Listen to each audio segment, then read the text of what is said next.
This is happening right now in Jerusalem. Today, something impossible appeared over the Temple Mount that stopped the entire holy city in its tracks. People left their work, abandoned their morning prayers, and stepped into the streets with eyes turned skyward. Even the most seasoned reporters had no words. The streets went silent. And when I tell you why, you'll understand what's truly unfolding in these final moments of history. The mainstream media isn't covering this. They don't want you to see what's really happening in the heart of the ancient world.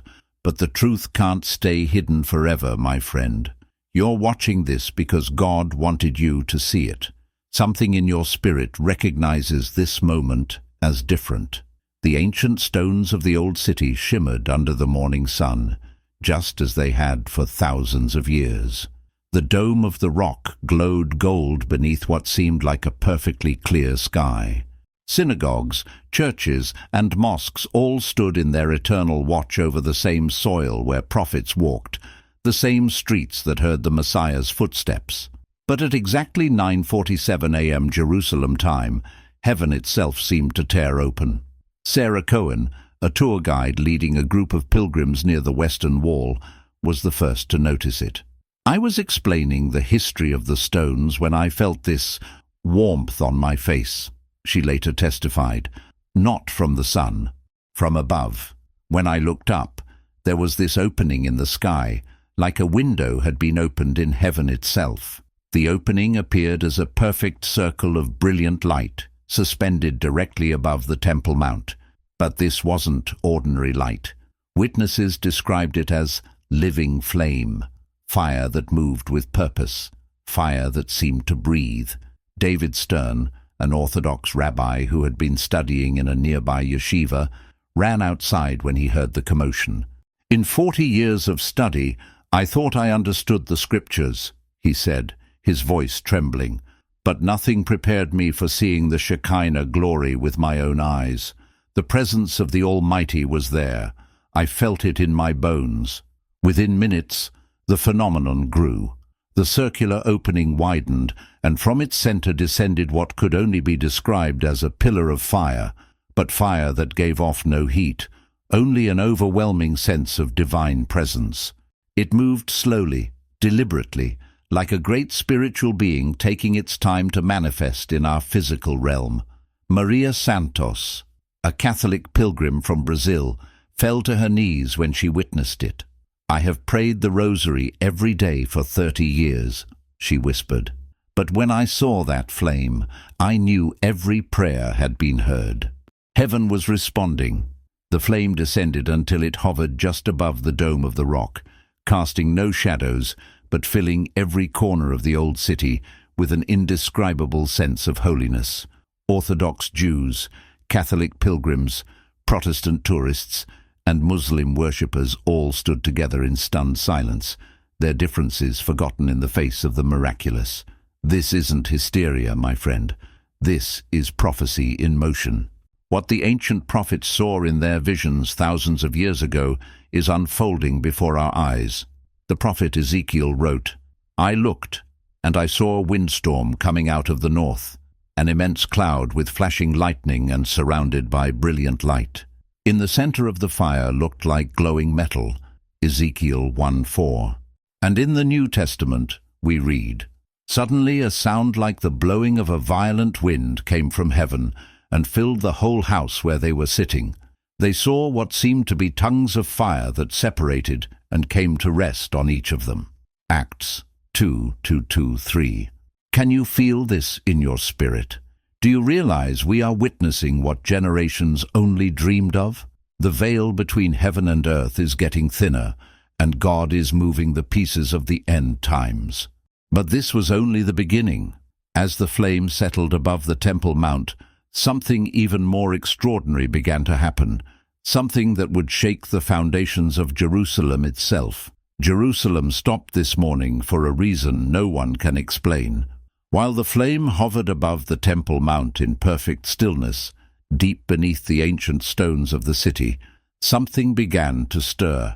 It started as a vibration so subtle that only the most sensitive could feel it. a thrumming that seemed to come from the very heart of the earth. People left their work and looked up at the sky, but now they were also pressing their ears to the ancient walls. Even the seismologists at the Hebrew University had no explanation for what their instruments were detecting. The truth can't stay hidden forever.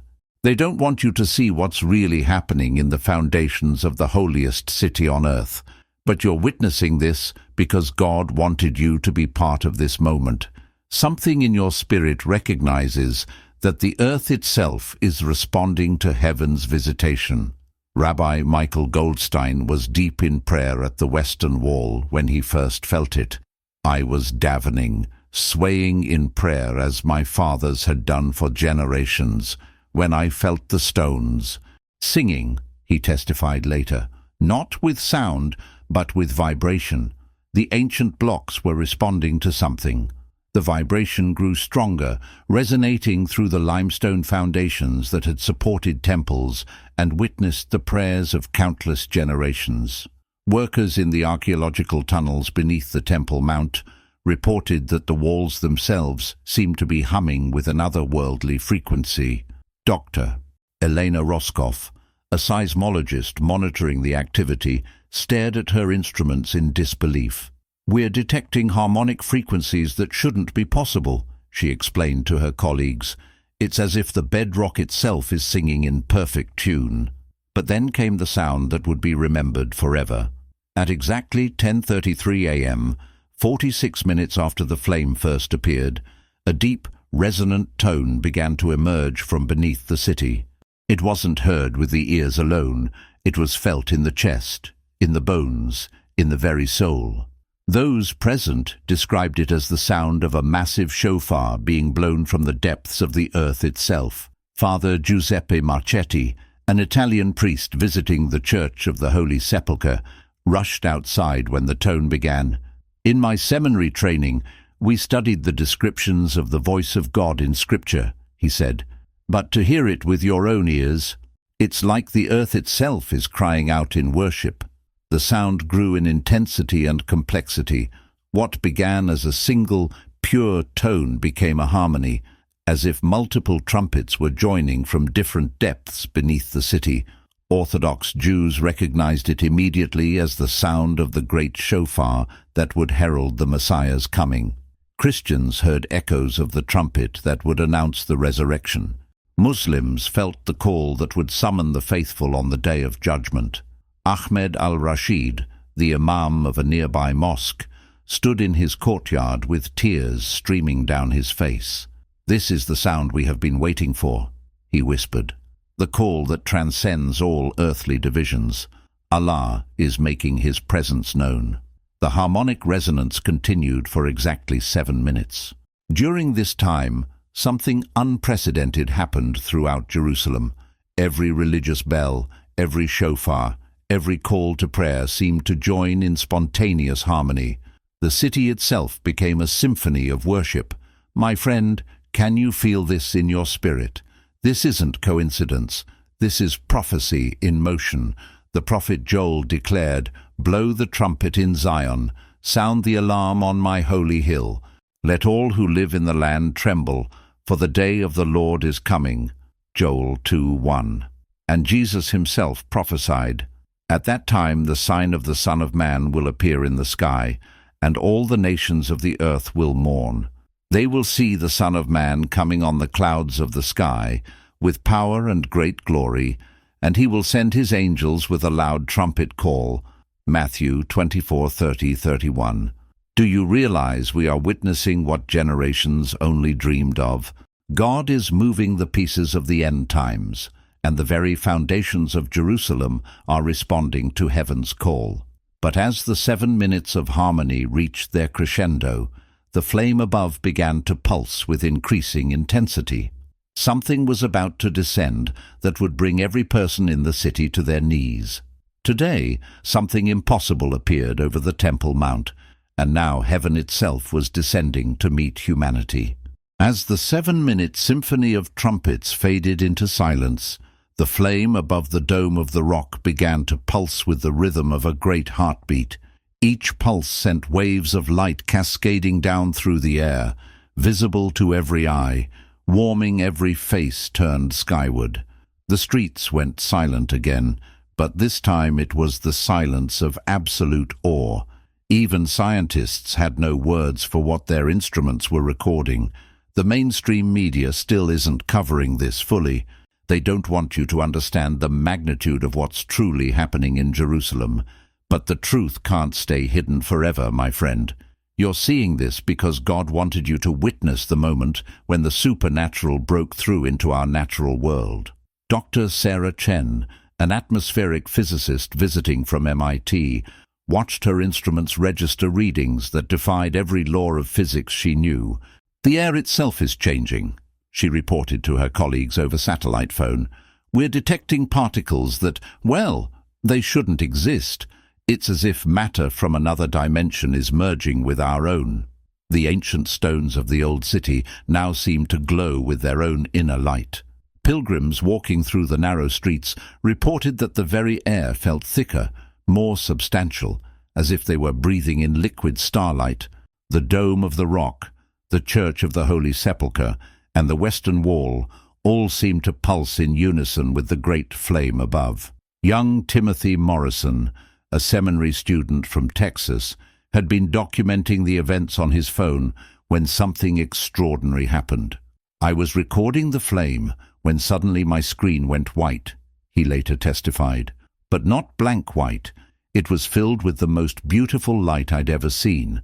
And in that light, I saw, I can't even describe it, faces, thousands of faces looking down with such love.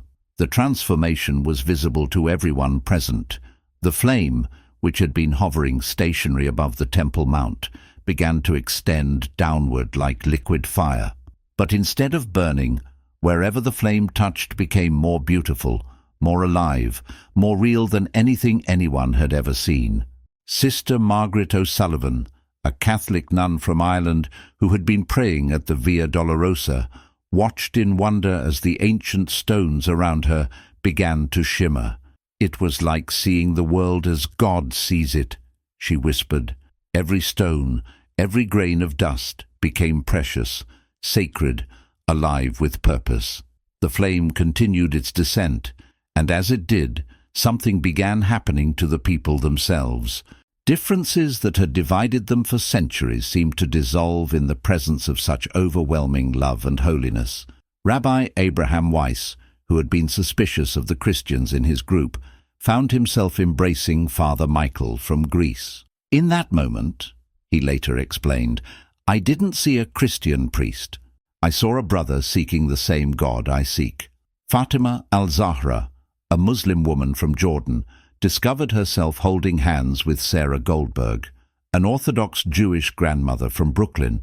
"All our arguments about who owns this land seemed so small," Fatima reflected. "The love we felt, it was bigger than our differences." This isn't mass hysteria, my friend. This is prophecy in motion. The prophet Zechariah wrote, "Many peoples and powerful nations will come to Jerusalem to seek the Lord Almighty and to entreat him." Zechariah 8:22. And the Apostle Paul prophesied, "There is neither Jew nor Gentile, neither slave nor free, nor is there male and female, for you are all one." Galatians 3:28. Can you feel this in your spirit? Do you realize we are witnessing the preview of the greatest event in human history? The veil between heaven and earth isn't just getting thinner, it's being torn away entirely. As the flame finally touched the golden dome below, the entire structure began to transform. The gold seemed to become liquid light, flowing and reshaping itself into something that belonged both to earth and heaven simultaneously. And in that moment of transformation, every person present heard the same voice speaking directly to their heart in their own language. "Prepare, the time has come." But this divine encounter was only preparing Jerusalem for what would happen next, something that would send shockwaves around the entire world. This is happening right now, and the whole world is beginning to feel it. As news of the Jerusalem phenomenon spread across social media, and through private messages that somehow bypassed the mainstream outlets, something unprecedented began occurring across the globe. People from every nation, every tribe, every tongue were feeling an irresistible pull toward the holy city. People left their work, their homes, their comfortable lives, and began traveling toward Jerusalem. Even airline executives couldn't explain the sudden surge in bookings to Israel. They don't want you to see what's really happening, but the truth can't stay hidden forever. This isn't just a local event in Jerusalem anymore. This is the fulfillment of prophecies that have been written in every culture, every religion, every spiritual tradition for thousands of years. You're witnessing this because God wanted you to understand that this moment transcends all human divisions. Maria Rodriguez was working her overnight shift at a hospital in Mexico City when she felt it. "I was checking on patients when this overwhelming peace filled my heart," she testified. And with that peace came a voice, not audible but clearer than any sound, telling me to go to Jerusalem. I'd never felt anything so certain in my life. Similar testimonies began flooding in from every continent. James Walker, a construction worker in Sydney, Australia, left his job site mid-project and used his savings to book the first flight he could find. My mates thought I'd lost my mind," he said, "but I knew if I didn't go, I'd regret it for the rest of my life." Dr. Aisha Okafor, a surgeon in Lagos, Nigeria, arranged for colleagues to cover her surgeries and traveled to Jerusalem with her entire family. "In my Yoruba tradition, we understand the call of the ancestors," she explained. But this was bigger than ancestors. This was the call of the Creator himself. The airports in Tel Aviv and Jordan began experiencing unprecedented traffic. Charter flights were arranged as quickly as airlines could organize them. Cruise ships diverted from their planned routes to dock at Israeli ports. Even those without the means to fly began making pilgrimages on foot, by bus, by any means available. Rabbi David Goldstein, coordinating the influx at Ben Gurion Airport, had never seen anything like it. "We're processing pilgrims from countries that don't even have diplomatic relations with Israel," he marveled. "People are walking across borders that have been closed for decades. Guards are just stepping aside and letting them pass." The most remarkable aspect wasn't just the numbers, but the spirit of unity among the travelers. Traditional enemies found themselves sharing meals on the same flights. Sunni and Shia Muslims prayed together in airport terminals. Catholics and Protestants sang hymns in harmony while waiting for connections. Orthodox Jews shared their Sabbath bread with Hindu pilgrims. Pastor Michael Johnson from a Baptist church in Alabama found himself in deep theological discussion with a Tibetan Buddhist monk on their flight from Frankfurt. "We discovered we were both seeking the same truth," he reflected, "the same presence that was calling us to Jerusalem." By the third day after the flames' appearance, the roads leading to Jerusalem were filled with an unprecedented procession. Families from India walked alongside businessmen from Japan. Tribal elders from Africa shared stories with university professors from Europe. The elderly were carried by the young, the wealthy provided for the poor, and somehow everyone's needs were being met. "This isn't chance, my friend. This is prophecy in motion," Isaiah prophesied. "In the last days, the mountain of the Lord's temple will be established as the highest of the mountains. It will be exalted above the hills, and all nations will stream to it." Isaiah 2:2. And in Revelation, as John saw, "After this I looked, and there before me was a great multitude that no one could count, from every nation, tribe, people, and language, standing before the throne." Revelation 7:9. Can you feel this in your spirit? Do you realize we are witnessing what generations only dreamed of? God is calling his people home from every corner of the earth, and they're responding with hearts full of faith and expectation. But as millions began converging on Jerusalem, something even more extraordinary was preparing to unfold. The flame above the Temple Mount began to pulse with new intensity, and those already in the city could sense that the greatest revelation was yet to come. The gathering was almost complete. Heaven was preparing to reveal its ultimate purpose for this miraculous moment in human history.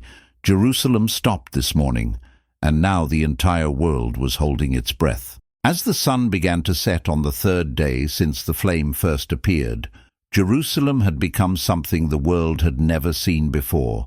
Over 3 million pilgrims from every nation on earth had gathered in and around the holy city. The hills surrounding Jerusalem were covered with tents, temporary shelters, and groups of people from every conceivable background, all united by the same inexplicable calling. The ancient city had become a living prayer. Even hardened journalists were running out of skeptical explanations. The mainstream media finally couldn't ignore what was happening, but they still don't want you to understand the true significance of this moment.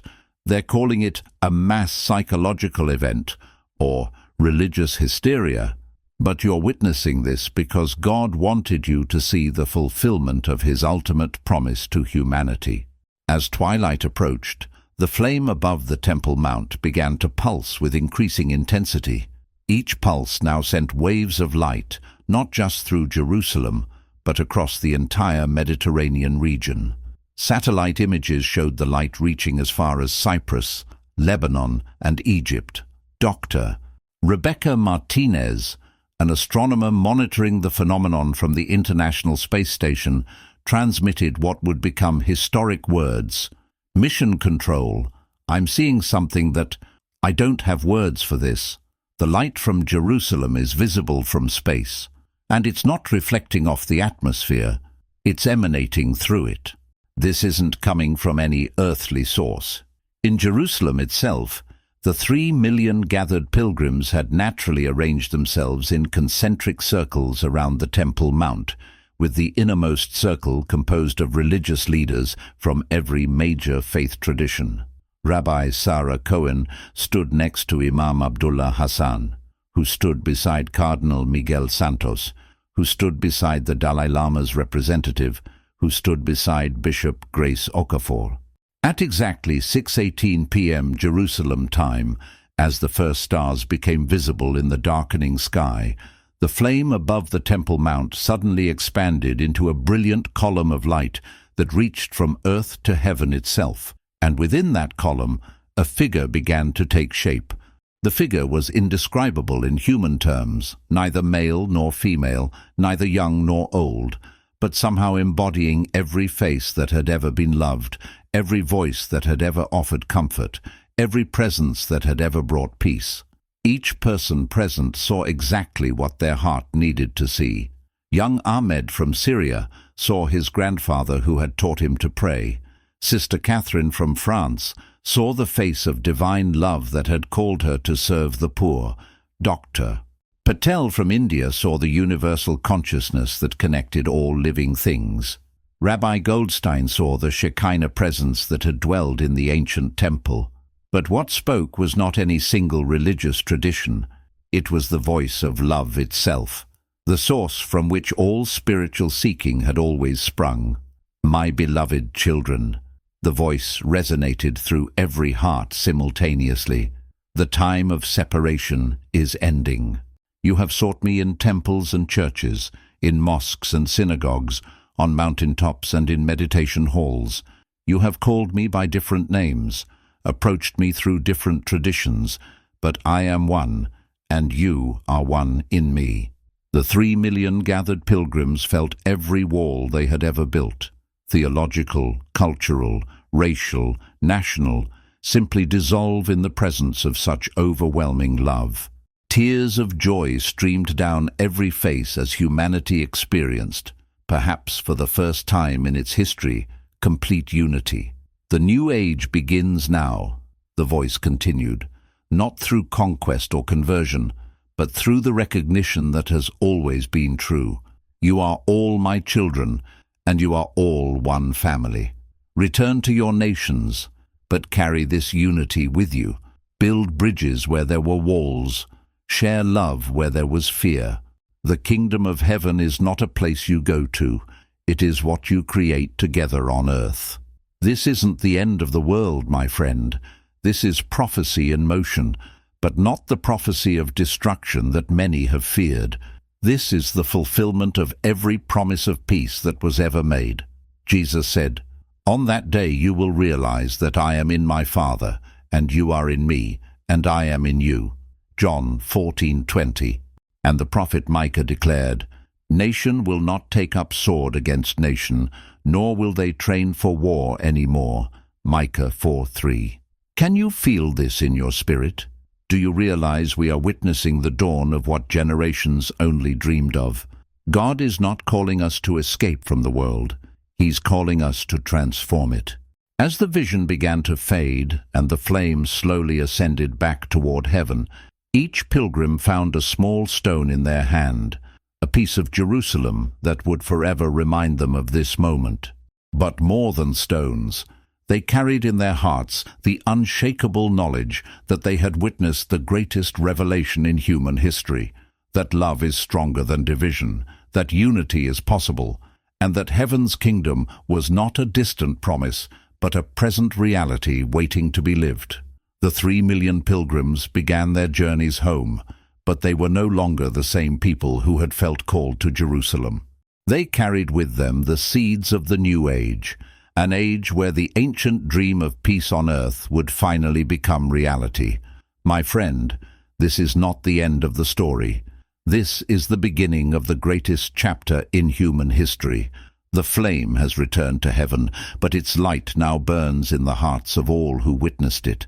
And that light, that love, that unity is spreading across the earth even now. The age of separation is ending. The age of unity has begun. Are you ready to be part of it? Maranatha, he has come, and he is coming still.